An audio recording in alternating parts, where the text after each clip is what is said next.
sobre el estado de las finanzas sostenibles y climáticas en Guatemala, ¿no? Entonces aquí vamos a dar una breve presentación, un breve esbozo de lo que hemos encontrado ahí y esperamos poder más adelante compartir ya el documento en su edición final. Para empezar, es importante conocer cómo es que el gobierno de Guatemala, la República de Guatemala, ha venido trabajando en este tema y cómo es que a través de la implementación de instrumentos de políticas, estrategias e incluso mecanismos financieros, ha venido planteando las formas para abordar los retos del cambio climático. Entonces, en esta lámina tenemos la historia. Prácticamente no voy a entrar en detalle en cada uno, qué sucedió en cada año, pero ahí podemos ver que a partir del año 2001, que se hizo la primera comunicación nacional sobre cambio climático, es donde ya tenemos el pase a, como país, darle prioridad al tema de cambio climático en la agenda política. Y esto pues se materializa en 2003 con el Programa Nacional de Cambio Climático, que si no es hasta 2009 que se publica la política nacional, en donde ya se empieza a tener la segunda, tercera comunicación de cambio climático en 2011 y 2021, estrategias específicas para la conservación de la biodiversidad con su plan de acción, estrategias de restauración de paisaje forestal, en donde plantean las líneas bases para abordar esos retos que tenemos como país, ¿no? En el 2013, y creo que esto vale resaltarlo, es donde prácticamente se genera o se crea la ley marco para regular la reducción de la vulnerabilidad, la adaptación obligatoria ante los efectos del cambio climático, y en ese año es donde se crean tres instituciones importantes que a la fecha son los que contribuyen en la generación de conocimiento y medidas para adaptarnos y mitigar el cambio climático, que es el Consejo Nacional de Cambio Climático, el Sistema Nacional de Información sobre Cambio Climático y el Fondo Nacional de Cambio Climático, ¿no? Eso fue en 2013. En 2016, Guatemala, bueno, ustedes saben que firmó el Acuerdo de París ese año, se presentó la primera versión del Plan de Acción Nacional de Cambio Climático, donde se plantean los sectores y las medidas que se van a implementar tanto para adaptación como mitigación, que fue revisado y republicado en 2018. Ya esto también entra de la mano con las contribuciones nacionalmente determinadas que Guatemala actualizó en el 2021 y presentó como compromiso ante la Convención Marco de las Naciones Unidas contra el Cambio Climático para reducir sus emisiones de gases de efecto invernadero, ¿no? Y uno de los, una de las actividades clave para poder alcanzar estos índices es la Estrategia Nacional Red Plus que se publicó en el 2020 y que viene apoyado en 2024 con un marco para el financiamiento sostenible de la República de Guatemala. La siguiente, por favor.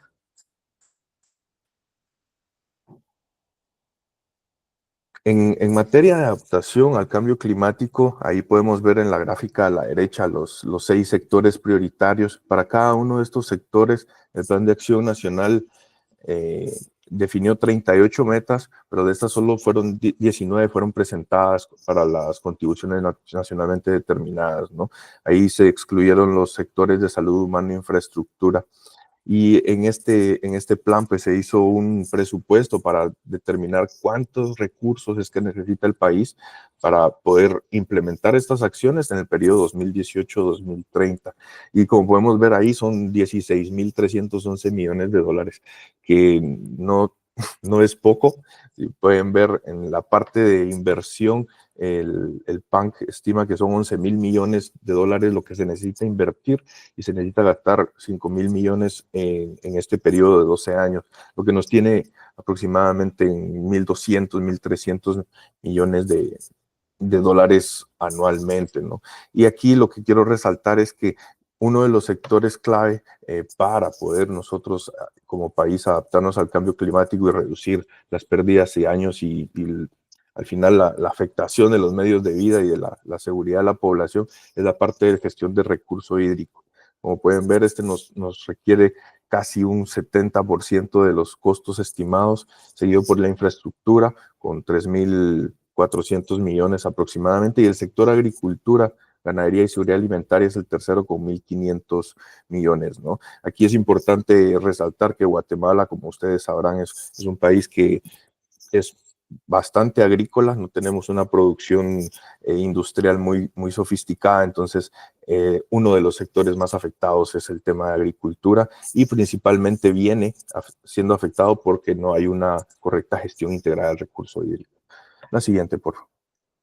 Ya respecto a la mitigación del cambio climático, Guatemala estima que para el 2030, siguiendo las condiciones actuales, medios de producción, tecnología y demás, como lo estamos haciendo hasta ahora, estaría produciendo 73.2 millones de toneladas de CO2 equivalente, ¿no? Entonces, de los compromisos que el país ha asumido es que vamos a reducir eso en un 11.2%, es decir, a 64.9 millones de toneladas de CO2 equivalente al 2030, de manera no condicionada. Es decir, que los recursos para que nosotros reduzcamos esas emisiones están dados. Pero hay una reducción condicionada que está y depende directamente de la cantidad de financiamiento y soporte técnico internacional, podría ser un poco más del doble. Aquí los costos, como pueden ver, principalmente van para el área de uso de la tierra, cambio de uso de la tierra y silvicultura, que prácticamente, como les decía, es el cambio de uso de suelo el que genera mayor cantidad de emisiones en el país. Es un poco más del 50%. Y este uso del suelo, este cambio de uso del suelo viene dado por la expansión de la frontera agrícola y pecuaria, ¿no? Con el tema de ganadería y todo. Entonces, si vemos, aquí el presupuesto es mucho menor, son 6.700 millones de dólares para esos 12 años, pero sigue siendo un monto bastante importante. La siguiente, por favor. Y ahí quería presentarles las dos estrategias que revisamos en la investigación. Es la estrategia para la restauración del paisaje forestal, que está planeada para el 2015-2045, y la diversidad biológica, que el plan era 2012-2022. Y podemos ver ahí brevemente en estos gráficos cómo es que los fondos están destinados para qué actividades, ¿no? En la estrategia de restauración vemos un énfasis o una importancia grande en la diversidad y medios de vida y en el desarrollo económico, y en la otra tenemos la de paisajes productivos sostenibles y la institucionalidad territorial. ¿Por qué es que estas estrategias plantean invertir recursos en estas zonas? Porque, como les decía, Guatemala, prioritariamente agrícola, tenemos uno de los índices de desnutrición y pobreza altos de la región. Entonces, si queremos conservar los recursos, tenemos también que generar condiciones para que la gente tenga el suficiente ingreso o pueda ejecutar actividades que le permitan subsistir, y para esto pues, necesitamos invertir también recursos en eso, con una mirada ya de conservación, de restauración. La siguiente, por favor. Ahí en 2020 se presentó la estrategia nacional de Red Plus. Red Plus, para los que no conocen, es la estrategia que se utiliza para la reducción de emisiones por deforestación evitada. Esto pues entra al mercado voluntario de carbono, creando los créditos de carbono, como se le conocen. Pues prácticamente en esta estrategia el Estado ha intentado definir, el grupo de coordinación institucional, perdón, es quien se ha encargado de hacer esta estrategia, definir cuáles son los costos para que podamos implementar un Red Plus en el país, ¿no? Y podemos ver igual que no hablamos de montos menores, ¿no?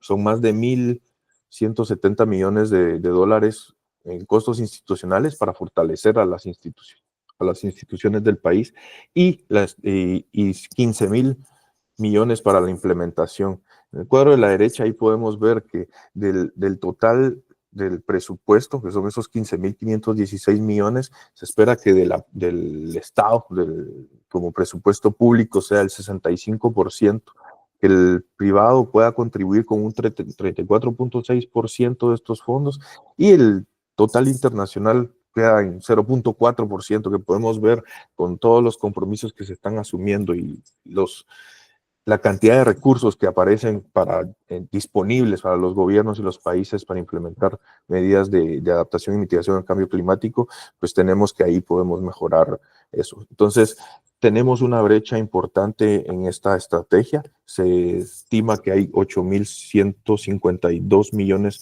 que están disponibles, pero nos falta un poco más de la mitad. Ahí vemos el 51%, a lo que el Estado, este grupo de Coordinación Interinstitucional plantea que hay que gestionar más financiamiento público, el financiamiento privado y también gestionar el financiamiento climático. Siguiente, por favor.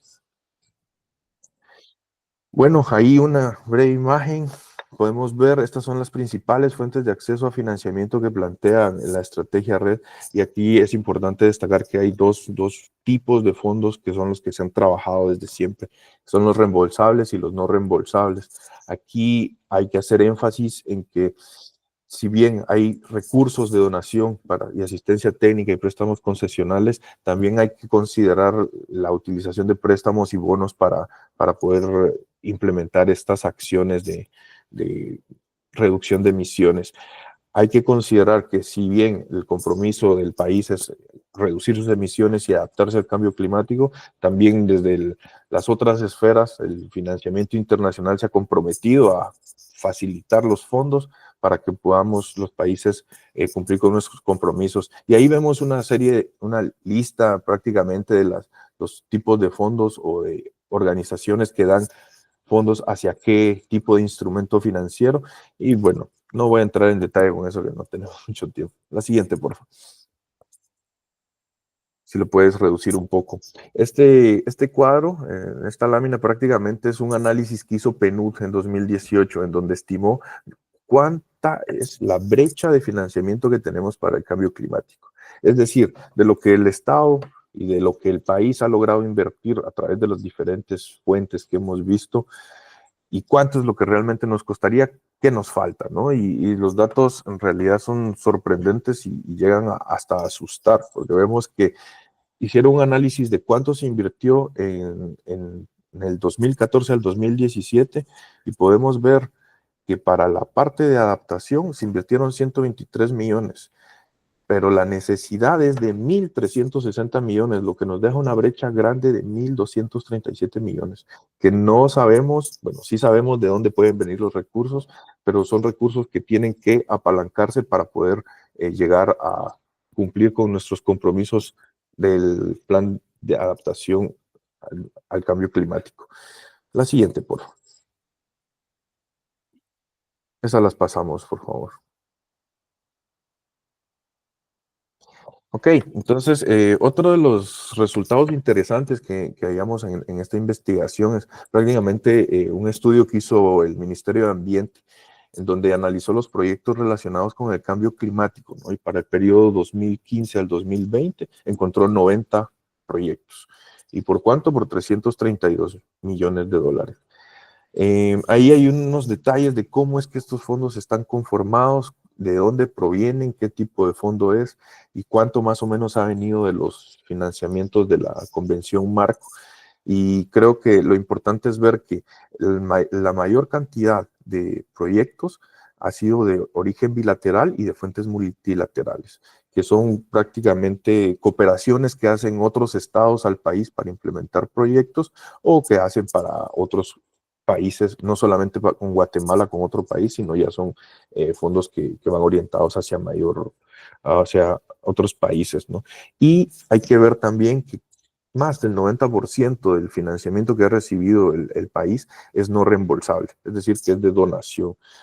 Ahorita estamos viendo una tendencia bastante grande en cómo se está comportando el financiamiento climático y vemos que a nivel internacional esto está cambiando. Ya la mayoría de fondos que se están dando son a préstamos o algún tipo de inversión privada. Entonces hay que poner bastante atención en que esto analiza lo que sucedió hace 4 años, ¿verdad? Hacia ahora, aquí al futuro, es muy probable que ese porcentaje vaya cambiando, pero es necesario que no haya, que continúe el financiamiento no reembolsable, pero también hay que abrir y crear las condiciones para que el país pueda recibir fondos que terminen siendo devueltos a los inversionistas o a los fondos climáticos.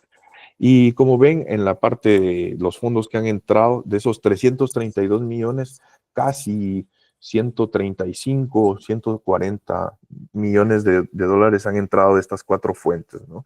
Del Fondo para el Medio Ambiente Mundial, del Fondo Verde para el Clima, el NDC Partnership y el Fondo de Adaptación. La siguiente, por favor. También otro Otro tema interesante es los proyectos que participan en el mercado de carbono, y para esto TNC, The Nature Conservancy, hizo un estudio, un diagnóstico de mercado en 2023, en donde analizó cómo es que Guatemala ha participado de este mecanismo entre el año 2015, que es donde empezamos, y con el MDL y el mercado voluntario que empezamos en 2016 pues, con el mercado de carbono. Aquí ya entramos en el detalle a ver cada uno de los registros y las fuentes que tienen esos proyectos registrados. En el mecanismo de desarrollo limpio tenemos 20 proyectos. Si se dan cuenta, la mayor parte de ellos son para hidroeléctricas y biogás. Ahí los demás tienen que ver con reducción de metano, energía geotérmica, compostaje. Al final el potencial para la generación de créditos de carbono es bastante menor, pero son medidas que permiten apalancar recursos para este tipo de actividades. En el registro de Berra con el estándar BCS hay 11 proyectos, 6 de ellos están en la parte de agricultura, silvicultura y otro tipo de usos de la tierra, donde tenemos 3 para reducir emisiones y 3 para captura de carbono. 4 de demanda energética y 1 de energía renovable. Y en el Gold Standard tenemos 6 proyectos y la mayoría de ellas están con el tema de eficiencia energética en uso doméstico, que tiene que ver con el uso de cocinas mejoradas, ¿no? Aquí otro dato importante que encontramos es que Guatemala ya ha vinculado casi el 90% del país a crear como territorio en donde se pueden hacer proyectos para reducir las emisiones de carbono o capturar las emisiones, ¿no? Entonces, el potencial que se ha estimado es de 9.25 millones de toneladas para la reducción y 1.77 millones para la remoción en los primeros 5 años.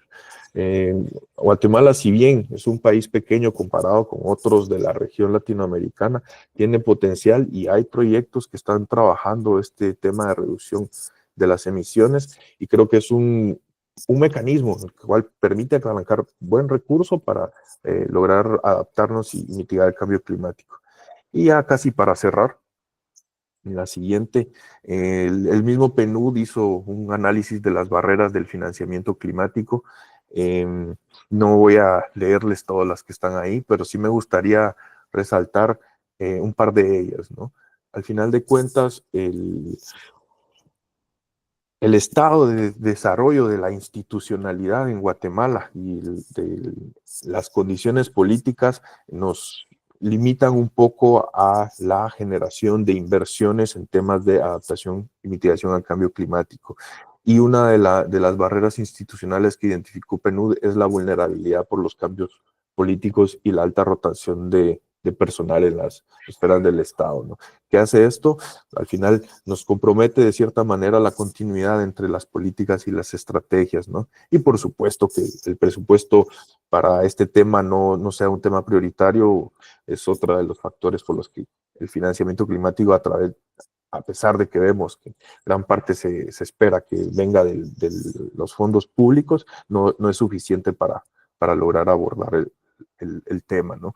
En el tema político, pues también hay una falta de conocimiento de los impactos que tiene el cambio climático, pero eso nos lleva a lo que yo considero clave, es que hay una débil integración del cambio climático en las agendas o en otras políticas sectoriales. Hablemos de energía, de minería, hablemos de agricultura, ganadería. O sea, al final de cuentas, la parte industrial, si bien se han planteado las estrategias para abordarlo desde los diferentes sectores, no hay una integración exacta entre lo que se quiere lograr para la adaptación y mitigación al cambio climático y lo que se quiere agarrar en términos de desarrollo.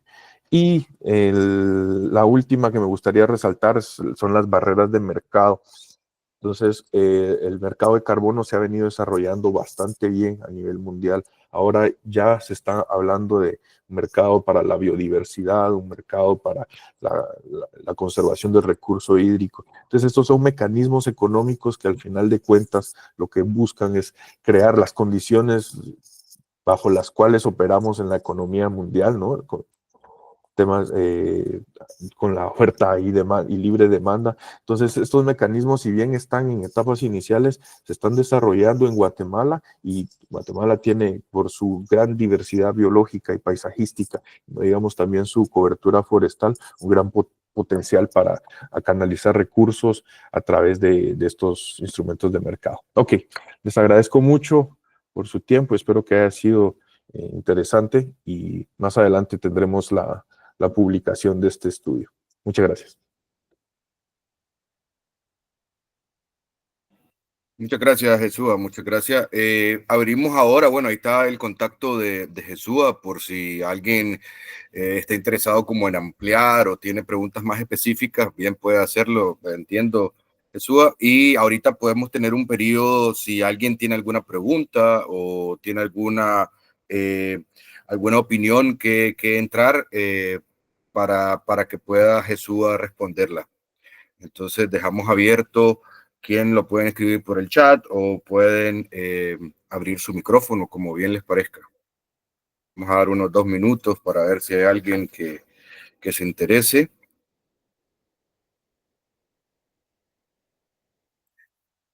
Si no es así, entonces vamos a pasar a la segunda presentación, que en este caso va a estar a cargo de Orlando Barbosa de GEFLAC, para que nos hable sobre el índice de finanzas sostenibles de Guatemala. Vamos ahora a ver la presentación de Orlando. Un momento.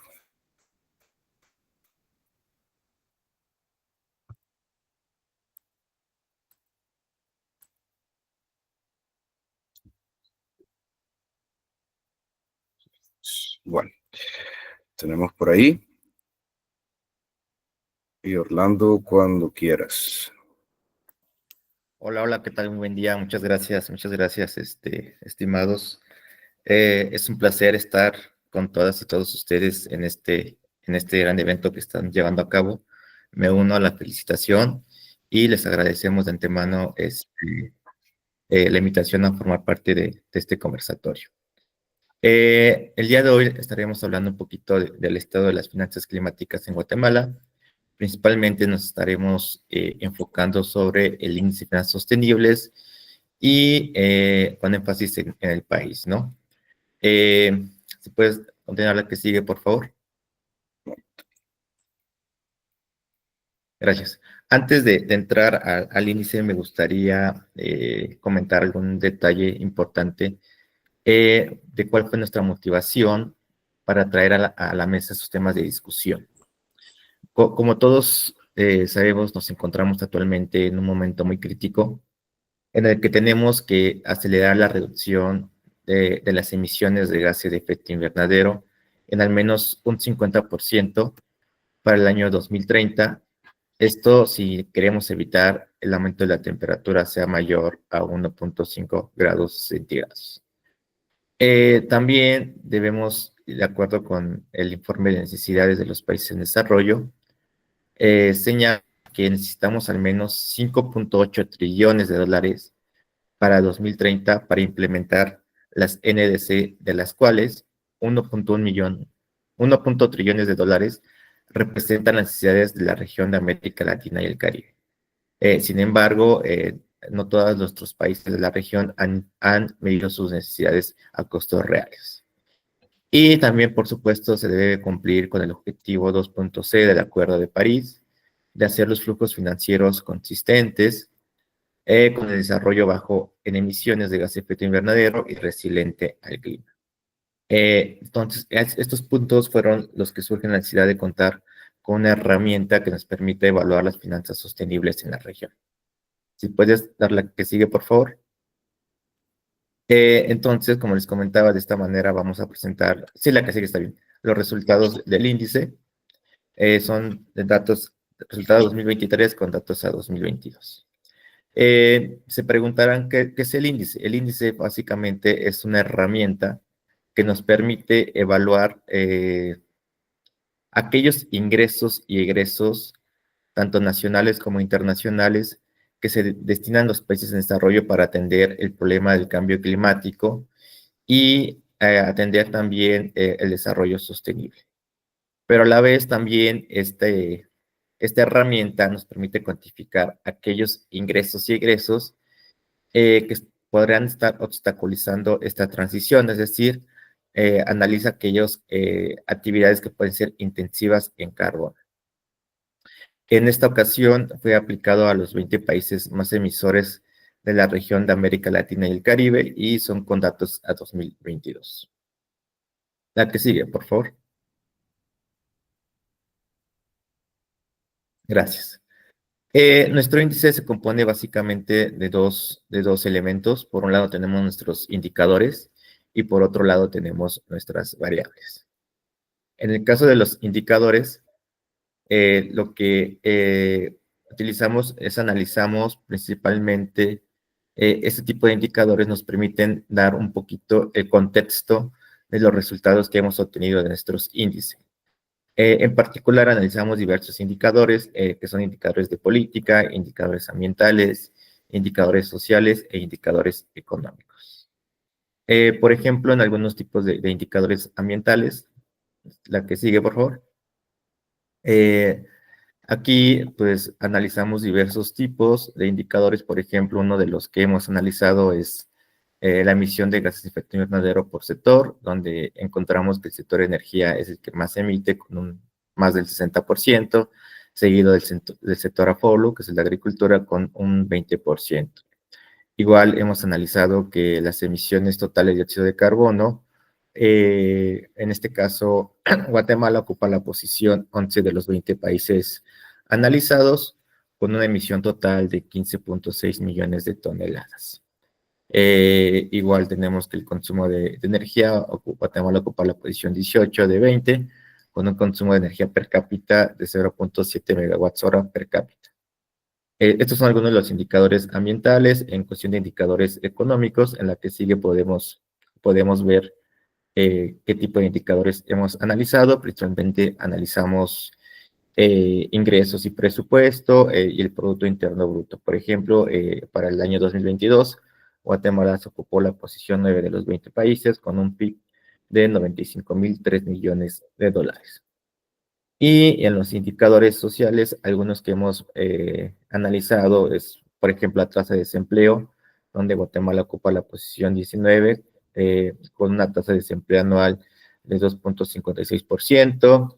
En el caso del índice de desarrollo humano, Guatemala tiene un nivel medio de índice de desarrollo humano, con una valoración del 0.627. Y finalmente, en nuestros indicadores de financiamiento, algunos ya fueron mencionados en la presentación anterior. Entonces, nada más, por ejemplo, voy a mencionar la información del GEF. En este caso, Guatemala ha recibido un financiamiento de 75 millones de dólares y de los cuales son 30 proyectos financiados y de los cuales 9 son proyectos relacionados exclusivamente para cambio climático. Es la que sigue. Por esa parte son la información de nuestros indicadores y la parte de nuestras variables son lo que componen en sí nuestro índice. Nuestro índice se compone básicamente de 4 variables. La primera variable son los ingresos sostenibles.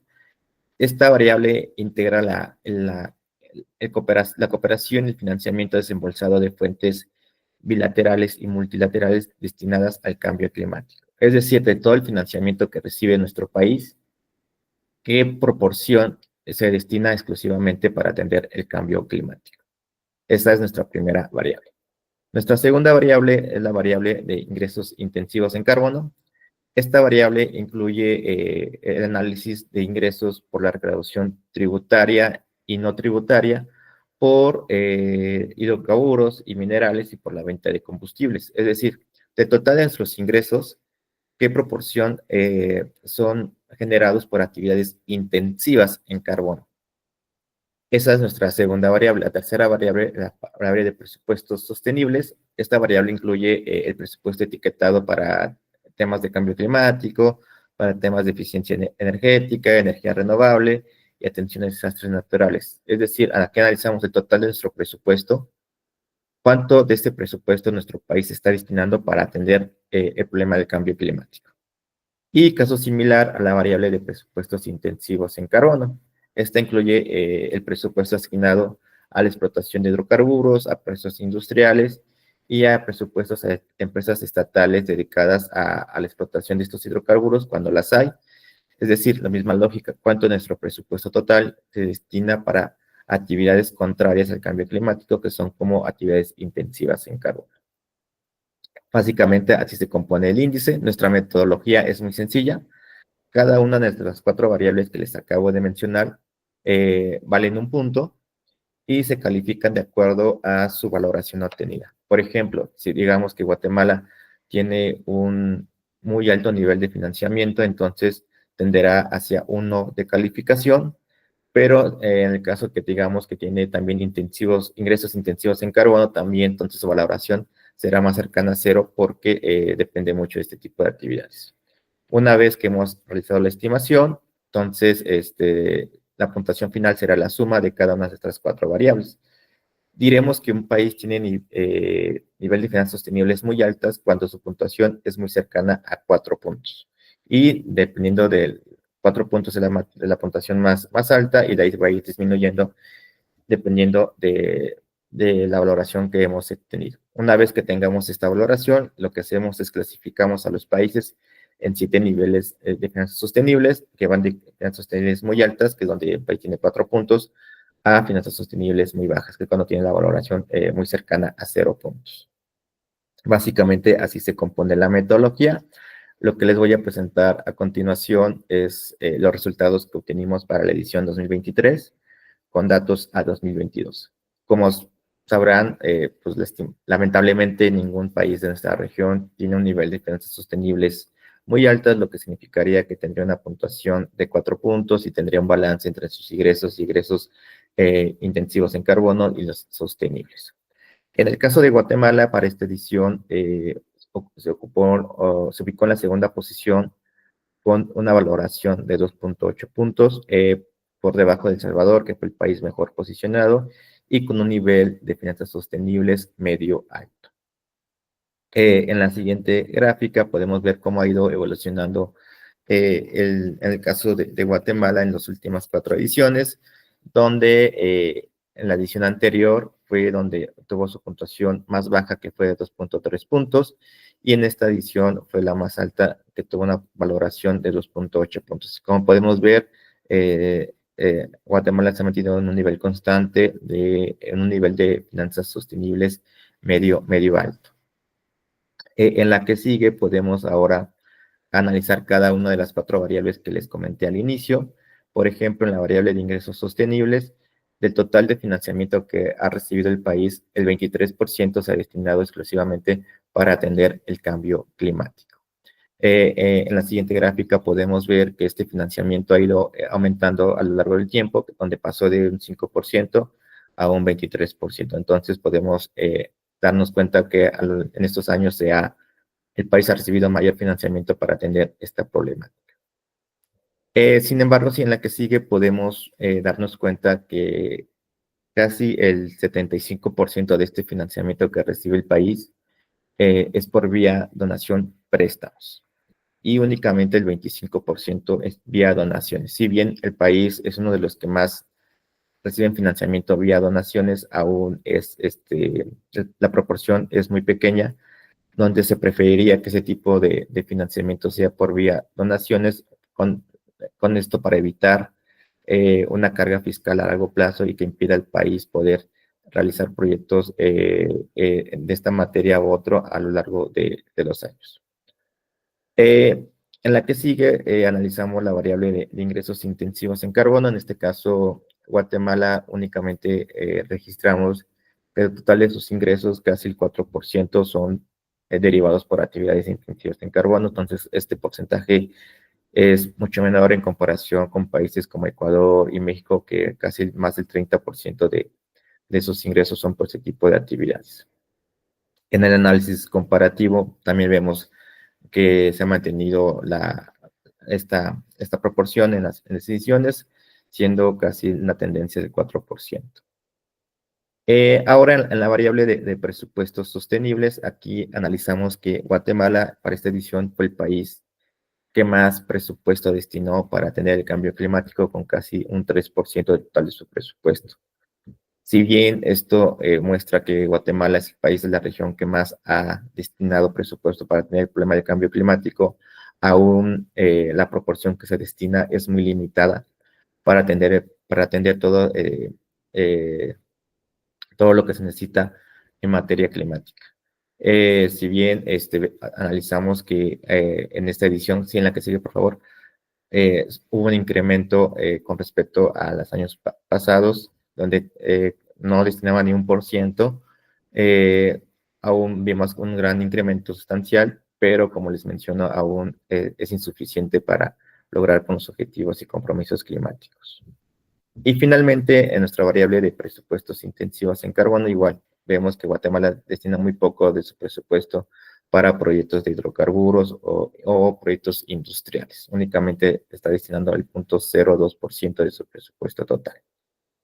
Y en nuestro análisis comparativo, igual vemos que a lo largo de estos 4 años la tendencia es la misma, entre un 0.2% a máximo un 0.03%. Entonces, ya analizando todos en conjunto esta información y queríamos hacerle una comparativa de ver cuánto es el financiamiento que reciben para actividades sostenibles versus actividades intensivas en carbono.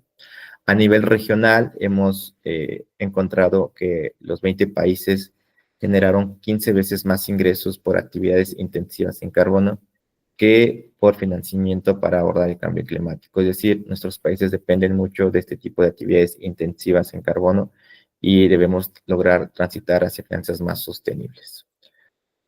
En la que sigue, en el caso de Guatemala, Guatemala generó 2.4 veces más recursos procedentes por ese tipo de actividades intensivas en carbono que por actividades sostenibles, ¿no? Entonces, también aquí hay un poco de una discrepancia de casi 2.5 veces más ingresos por ese tipo de actividades.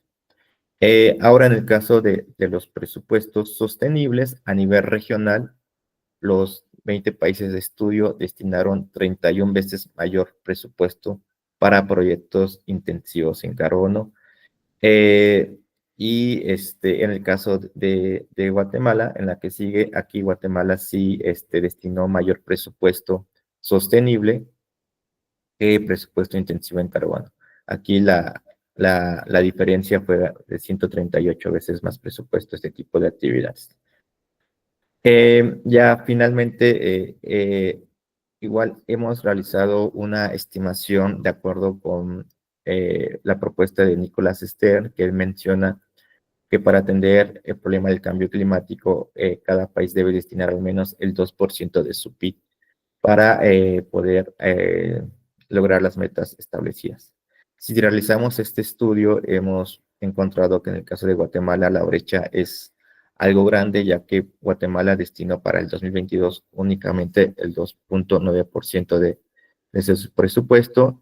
Sin embargo, de acuerdo con esta recomendación de Nicolás Stern, el país tuvo de haber destinado al menos un 13% para lograr estos objetivos climáticos. Entonces, aquí también vemos en materia con relación al PIB cómo aún hay mucho por hacer para atender el cambio climático, y esto es no exclusivamente para todos los países de estudio de la región. Y ya para concluir, me gustaría comentarles algunas de las recomendaciones que hemos identificado a nivel nacional en diferentes materias. Por ejemplo, en planeación, es importante mejorar la estrategia de un financiamiento integral en materia climática y sostenible, donde se incluya también temas de biodiversidad y conservación. También debemos tener un aumento de nuestra emisión de nuestras NDC, esto para que sean ambiciosas con las metas del Acuerdo de París, y generar sinergias entre las NDC y los planes de protección de la biodiversidad y soluciones basadas en la naturaleza. A nivel de ingresos, es importante reformar una reforma fiscal que permita diversificar nuestras fuentes de ingresos, esto con el objetivo de no depender tanto de actividades intensivas en carbono. También, en la mayoría del posible, podemos gestionar o implementar un impuesto al carbono que sirva como una herramienta para desincentivar actividades intensivas en carbono, y también a su vez podemos gestionar la emisión de bonos verdes y sostenibles. En la que sigue podemos ver recomendaciones en materia de presupuestos. Entonces, en materia de presupuestos debemos redireccionar el presupuesto hacia actividades de cambio climático y biodiversidad. También estos temas deben ser temas transversales en diferentes sectores de nuestro presupuesto público, y debemos dejar de invertir en combustibles fósiles. Debemos reducir paulatinamente estas inversiones, tanto públicas y privadas. Y en lugar de esto debemos dirigir estas inversiones a actividades renovables y proyectos de conservación y promoción hacia una transición energética justa y sostenible. Finalmente, en materia de transparencia y acceso a la información, debemos mejorar nuestro sistema financiero con los objetivos climáticos, principalmente alinearlos con los objetivos del Acuerdo de París del artículo 2.1c, y también debemos fortalecer un sistema de medición, reporte y verificación de la información, esto con la finalidad de contar con información precisa y concisa en estos temas, y que puedan, con esto podemos cerrar nuestras brechas, necesidades de inversión. Finalmente, ya para concluir, en la siguiente lámina les comento que GFLA también cuenta con una plataforma de finanzas sostenibles. En esta plataforma nosotros contamos con la información de todas las ediciones del índice, tanto de nuestras variables cualitativas, de los indicadores que les comenté al principio, como nuestras variables cuantitativas, de todas estas cuatro variables que componen el índice para cada edición que la hemos implementado. También pueden generar consultas dinámicas exclusivamente a nivel regional o por país o por año, dependiendo de la información que ustedes requieran.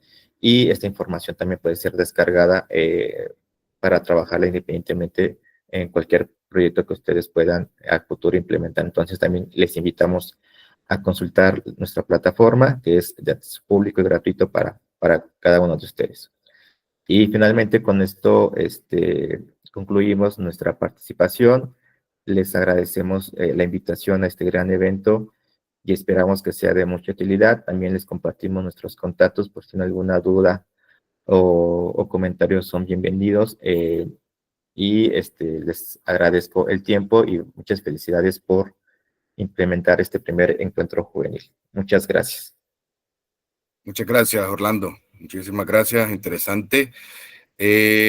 Nuevamente, si alguien tiene alguna pregunta, Orlando está ahora disponible, lo puede hacer también por el chat.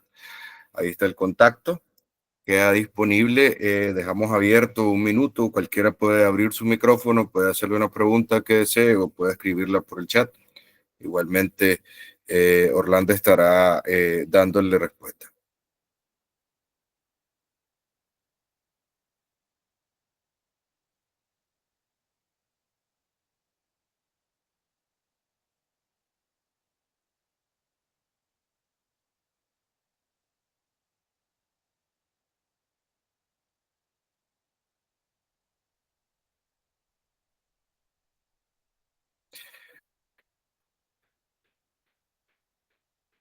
Bueno, estaremos, cualquier información que deseen ampliar sobre el índice de finanzas sostenibles, la herramienta y cualquier otro detalle al respecto, y también de la presentación anterior de Jesúa, nos lo hacen saber. Yo les voy a poner por ahí por el chat mi correo electrónico, el correo electrónico del Hub, para que podamos darle respuesta. Y para finalizar, vamos a tener la presentación a cargo de Raití Juárez, ¿verdad? Él nos presentará lo que se trata las juventudes y la realidad climática regional, ¿verdad? Entonces, ahorita vamos a poner su presentación y le vamos a dar la palabra. Hola a todas, buenos días, mucho gusto, muchas gracias. ¿Me escuchan, verdad? Sí, perfectamente. Bueno, es un honor compartir con ustedes la perspectiva de las juventudes con relación a la emergencia climática en la región centroamericana. Bueno, si bien es cierto, la región centroamericana es multicultural, multiétnica, multilingüe, eh, también existen diferencias en la extensión territorial de cada uno de sus países. Sin embargo, compartimos tensores similares relacionados con el medio ambiente y el cambio climático que impactan en la juventud. Además, compartimos características demográficas, ¿verdad? Una de ellas es la población joven, que cada país de Centroamérica tiene aproximadamente, hay un promedio hasta el 30% en algunos países más de jóvenes para cada población. Esto va a depender también de la legislación, ¿verdad? Entonces, lo primero que hacemos es determinar, según la legislación regional, la legislación nacional, qué es lo que entendemos por juventud. Tenemos en la Convención Iberoamericana de Derechos de la Juventud, se inicia o se considera la juventud a los 15 años y que se va a extender esto a nivel Iberoamérica hasta los 24. Sin embargo, para cada país en Centroamérica encontramos que la legislación establece edades como parámetros para considerar a una persona joven. Así en Guatemala tenemos que un joven o una joven es considerado entre los 15 y 29 años, Honduras entre los 12 y los 30 años, Costa Rica entre los 12 y los 35 años, Panamá entre 15 y 29 años, Nicaragua entre 18 y 30 años, El Salvador entre 15 y 29 años. De esa manera,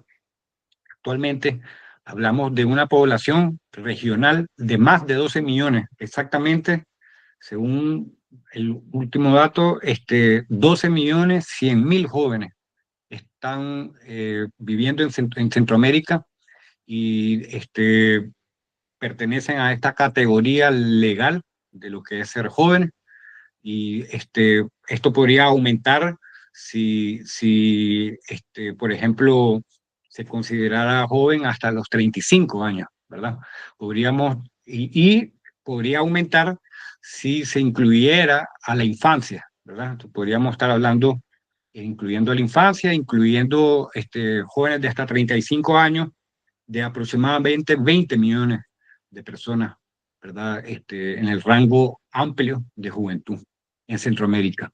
Y ahora, un concepto más sociológico de juventud es un concepto que considera los aspectos económicos, sociales, considera los aspectos políticos y culturales. Y entonces, de un tiempo para acá, el liderazgo juvenil, los movimientos juveniles, las organizaciones juveniles han venido adoptando el término juventudes, ¿verdad? Y es el término que aquí vamos a ocupar para referirse a los jóvenes caribeños, a los jóvenes campesinos, a los jóvenes de las comunidades indígenas, de las diversas etnias, a los jóvenes urbanos, a los jóvenes trabajadores, a los jóvenes estudiantes, ¿verdad?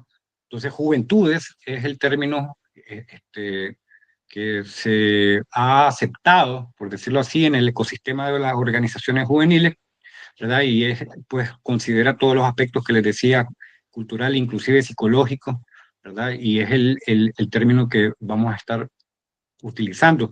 Es importante quizás mencionar que en Centroamérica ser joven supone una permanente interacción, yo diría tensión, con las otras generaciones. Pues somos una población, somos una región con una población ampliamente joven, pero que lamentablemente no ocupa espacios de poder, de decisión, ¿verdad? Siendo la mayoría y siendo además una población económicamente activa, beligerante, ¿verdad? Lamentablemente tenemos una cultura, y eso lo compartimos en la mayoría de los países, una cultura de adultocentrismo, ¿verdad?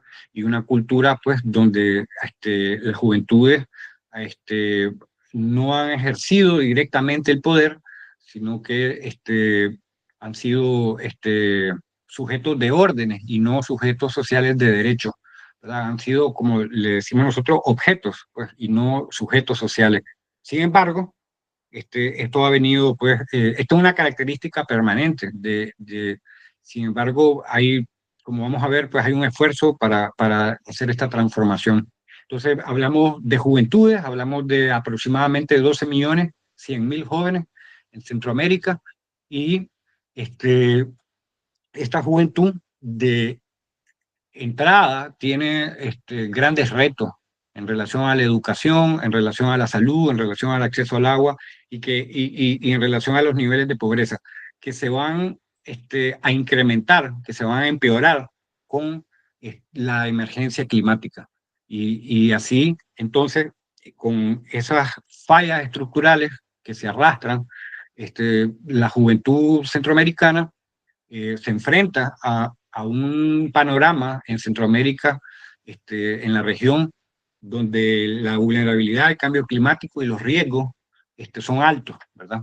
5 de los 8 países miembros del SICA están considerados, ¿verdad?, como los 15 primeros en el índice de riesgo climático mundial, ¿verdad? Honduras, Nicaragua, y uno de los principales, sobre todo los países del corredor seco centroamericano.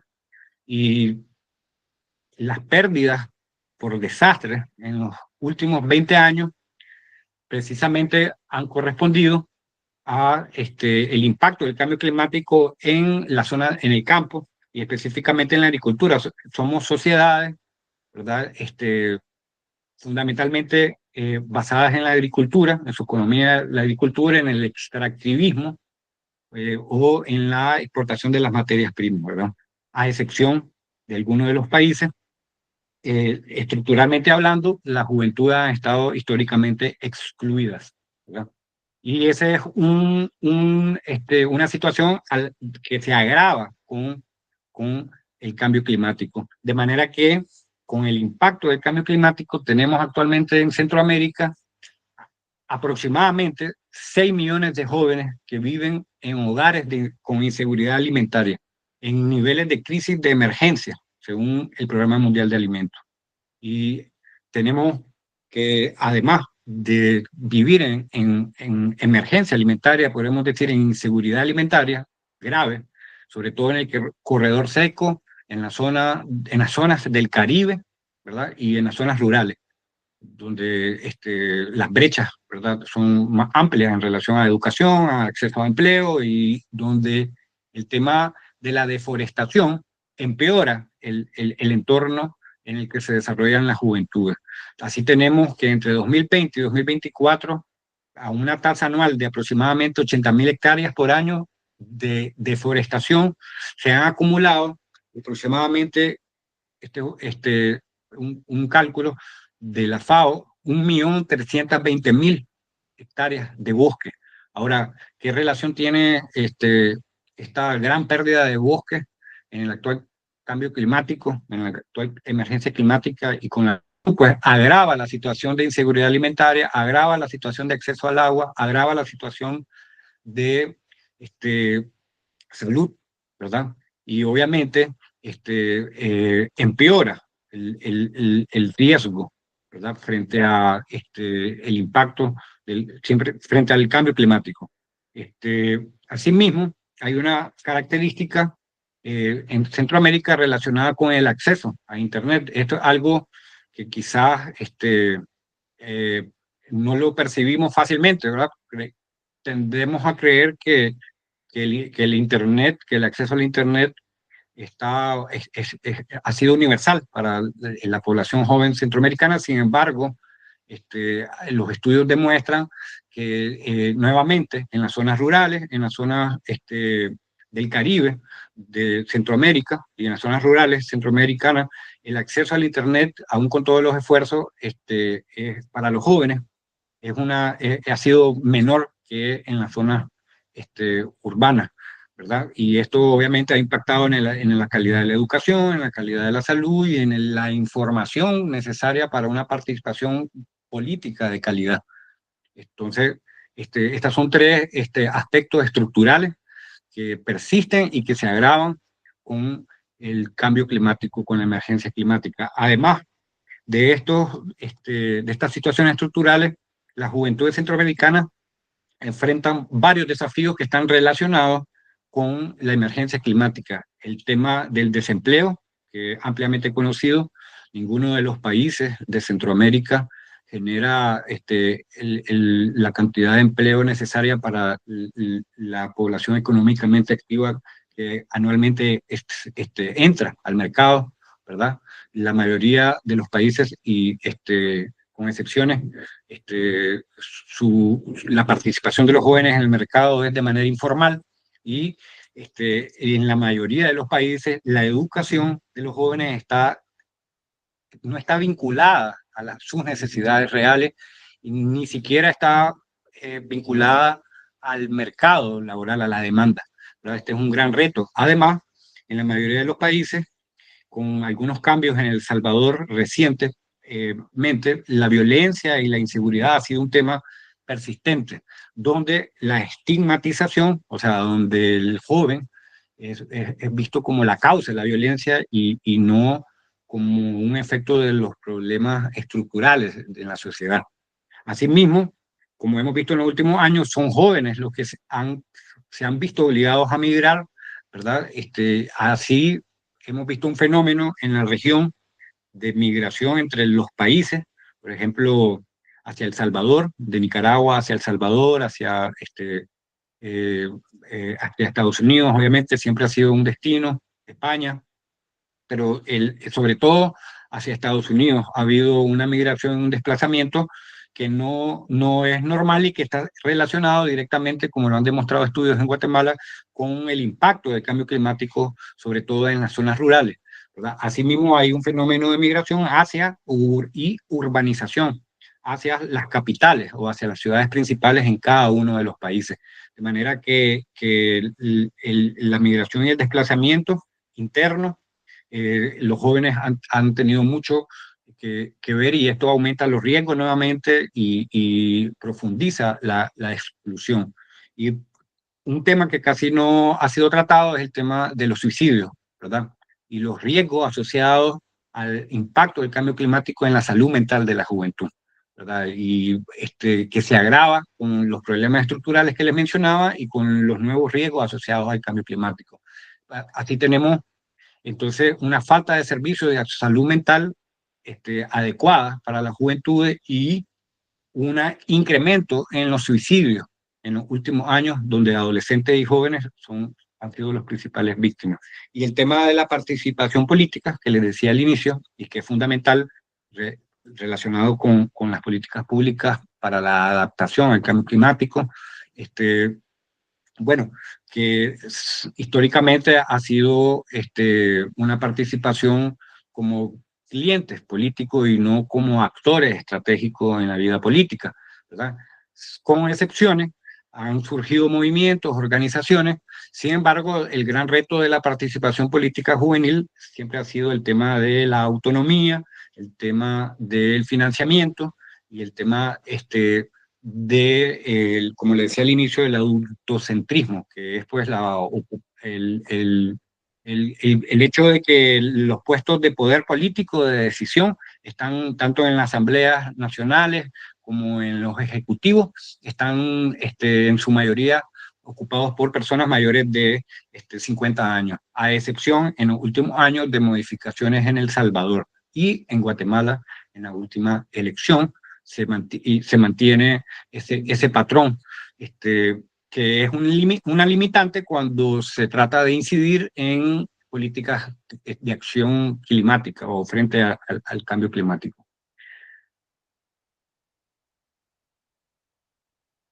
Sin embargo, en este año que estamos concluyendo, la participación de los jóvenes en relación al cambio climático a nivel internacional ha sido bastante destacada.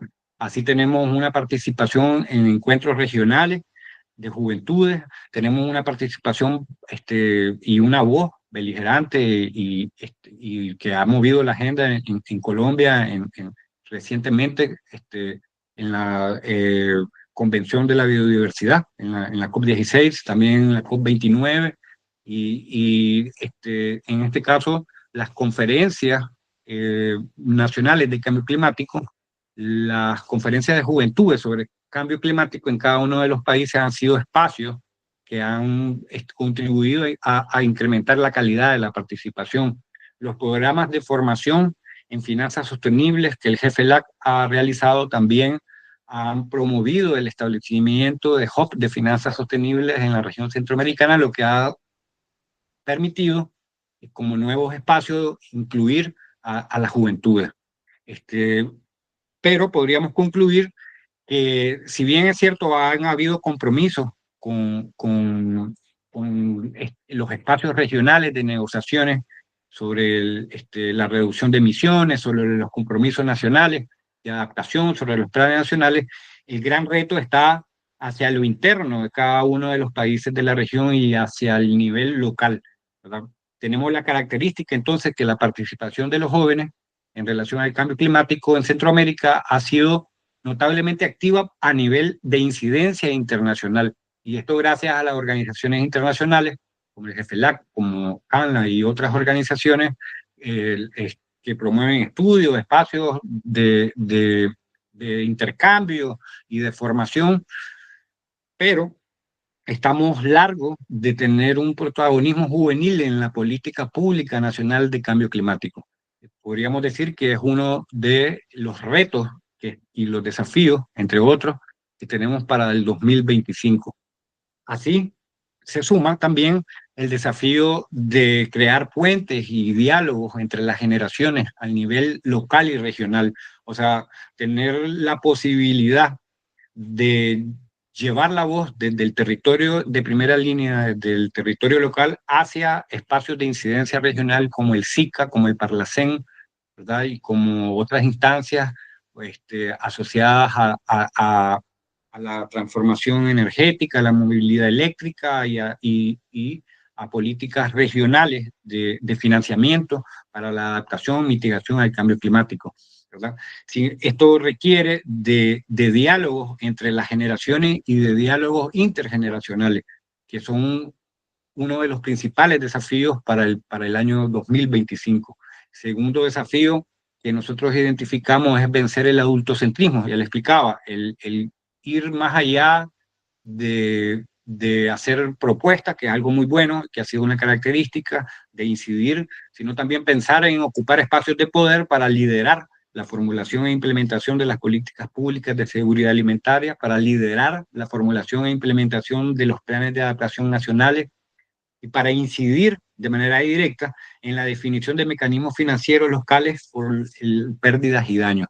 Algo que es uno de los principales retos, ya viéndolo como organizaciones juveniles, el acceder a financiamiento a nivel local y la autonomía, ¿verdad? Son el financiamiento para las organizaciones juveniles y el tema del liderazgo en las políticas públicas son de los principales desafíos que tienen como organizaciones juveniles, como movimientos, como organizaciones, como instituciones lideradas por jóvenes. Asimismo, liderar la gestión integral del riesgo desde los territorios, pero desde posiciones de poder, ¿verdad? O sea, hablamos de la juventud tomando el poder y participando de la administración pública, cosas que son mitos prácticamente, como decir palabras prohibidas en la región, en algunos casos frente a autoritarismos corporativistas, en otros casos frente a totalitarismo, ¿verdad? Y pues con grandes controles para evitar que la juventud ejerza el poder directamente. Sin embargo, como les decía, hay organizaciones juveniles que tienen apoyo internacional y que han venido impulsando, entre otros, por ejemplo, se vio bastante con el tema de la aprobación de la ratificación y ahora de la implementación del Acuerdo de Escazú. Un tema que es relevante porque la región también es una de las principales represoras de defensores del medio ambiente y de activistas sociales. En la región centroamericana es importante mencionar que la juventud no solo tiene las limitantes estructurales, culturales de la participación, sino que hay una represión directa, ¿verdad? Hay una voluntad política de callar a las juventudes en cada uno de los países y frenar el cambio, ¿verdad? Entonces el tema del acuerdo de Escazú y todos los acuerdos, incluyendo el Pacto del Futuro en su componente 4, son elementos globales que vienen a ayudar a las organizaciones juveniles a su trabajo y su incidencia en relación a las políticas públicas de cambio climático. Posteriormente, hay como reto para las organizaciones juveniles, para la juventud en general, generar nuevas estrategias y alianzas desde lo local hacia lo regional, construir una agenda y poder ejercer una presión, una movilización social y una incidencia política para erradicar el extractivismo y la deforestación regional.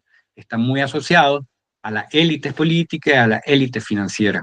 Es importante mencionar que el tema aquí con las juventudes, el poder y el cambio climático tiene que ver con derechos humanos, ¿verdad? Con facilitar un entorno para que se ejerzan los derechos humanos o con limitar intencionalmente el ejercicio de los derechos humanos. Y por último, hay un elemento que ya les mencionaba, que es el tema del financiamiento local, poder acceder a recursos de manera directa, poder establecer sus organizaciones juveniles, ya sea organismos no gubernamentales, movimientos sociales, organizaciones estudiantiles, y tener la facilidad de acceder a recursos para implementar proyectos. Esto es parte del fortalecimiento de la autonomía del movimiento de juventudes de acción climático, que es diverso y que requiere también fortalecer su identidad y su capacidad de incidencia real por el derecho a la vida. Nosotros recomendamos, ¿verdad? Frente a ese contexto limitante y hostil, incrementar la protesta juvenil creativa articulada, o sea, del territorio en primera línea a las agendas regionales, nacionales y regionales, articular el nivel local con el regional centroamericano y para frenar sobre todo el extractivismo y el tema de el saqueo pues, de los recursos naturales, que impacta directamente en la juventud. De manera que se va a hacer relevante para los próximos años generar nuevos espacios locales y regionales de participación para jóvenes, donde la agenda climática juvenil desde lo local desplace la agenda de las élites financieras y políticas tradicionales, que es la que ha predominado. En todo caso, las juventudes tienen el reto pues, de asumir la conducción de la acción política climática juvenil, o sea, asumir el liderazgo de la acción climática juvenil en la región y apostarle a una nueva gobernanza climática, de manera que la incidencia en el Parlacén, en el SICA, en todas las secretarías relacionadas con el SICA, y sobre todo con ahora el financiamiento con las entidades regionales que supervisan a los bancos, son estratégicas y relevantes para ser asumidas con protagonismo de las mujeres desde los territorios, de manera que los compromisos en financiamiento vayan acompañados de nuevos mecanismos y por lo tanto de nuevas formas de participación de la juventud. Estamos claros, ¿verdad?, que la defensa del bosque y la naturaleza no es una opción que tengan la juventud, además de ser una vocación, es algo intrínseco a ellos, a ellas, ¿verdad? Y que no se vislumbra que vaya a ser abandonado, por el contrario, todas estas experiencias y espacios regionales, internacionales de incidencia van a dar los elementos y el sustento para llevar esa incidencia a lo local y alimentar la agenda climática regional. Ese es un poco el panorama de la juventud, las perspectivas de la juventud centroamericana, y pensamos que es de gran ayuda estos espacios de intercambio, porque como les decía al inicio, tenemos más de 5 millones de jóvenes en inseguridad alimentaria, tenemos una histórica estructura social de exclusión, pero también tenemos una juventud creativa, beligerante, que puede que está resistiendo en cada uno de los países según los contextos y los sistemas políticos, y que está generando propuestas constantemente a nivel local. La experiencia de participación de los jóvenes en las reforestaciones, en los proyectos de adaptación ha sido relevante, ¿verdad? Son los jóvenes prácticamente los que implementan, los que ejecutan las actividades locales de adaptación y de mitigación. El reto está en la formulación y en el ejercicio directo, como le decía, del poder político institucional para avanzar en la agenda climática juvenil que ha estado un poco rezagada. Muchas gracias. Muchísimas gracias, Raití. Interesantísimo la radiografía que nos presentas de la juventud y los retos, ¿verdad? Que a su vez este grupo, que se puede decir tercera parte, quizá, de la población centroamericana. Creo que la población centroamericana anda como en 60, 65 millones de habitantes, casi muy cerca de la tercera parte. Y los retos que vienen para el futuro, ¿no? El futuro que va a ser de estos jóvenes. Agradezco a todos los que se han quedado, aún a pesar de que nos hemos extendido un poco, por su permanencia. Me parece que las presentaciones estuvieron muy interesantes y nos dan un poco la idea de las cosas que Guatemala en este caso, y también la región centroamericana, las juventudes e instrumentos que se están implementando por parte de ciertas organizaciones como GEFLAC para poder ver cuál es el impacto tanto de las finanzas sostenibles como el cambio climático en la región son vitales, ¿no? Para poder cada día ir entendiendo un poco más alrededor de estos temas. Para finalizar, si hubiera alguna pregunta para Raití, nuevamente está abierto el micrófono, si no está el chat ahí. Me gustaría poder hacer una foto de los participantes, aunque sé que hay algunos que ya se han retirado, pero quizá podemos hacerla para poder tener ese detalle, ¿verdad? A ver. Estamos. Muy bien. Entonces, si ahora todos podemos abrir el micrófono, perdón, el video para poder hacer una foto, si no les importa, sería genial.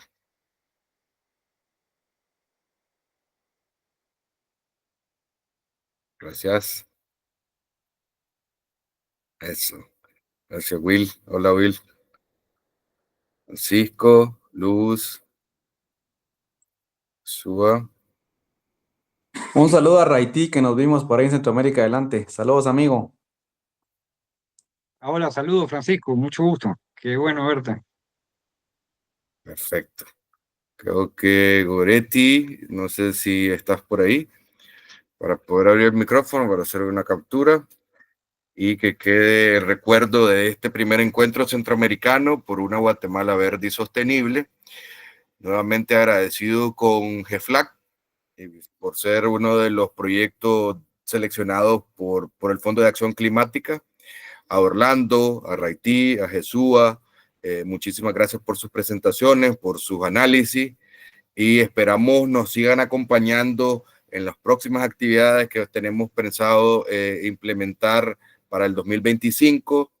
También que nos sigan en las redes sociales. Vamos a estar publicando contenido, Facebook, Instagram, Twitter o X, YouTube. Vamos a colgar nuevamente esta presentación ahí para los que quieran verla, compartirla, etcétera. Y bueno, muchísimas gracias. Ahora mismo estoy por hacer la fotografía. 1, 2, 3. Perfecto. Muchas gracias a todos. Les agradezco muchísimo. Que tengan un excelente día y cuídense. Chau, chau, felicitarlos. Muy buen Hasta luego. evento. Felicitaciones. Cuídense. Gracias.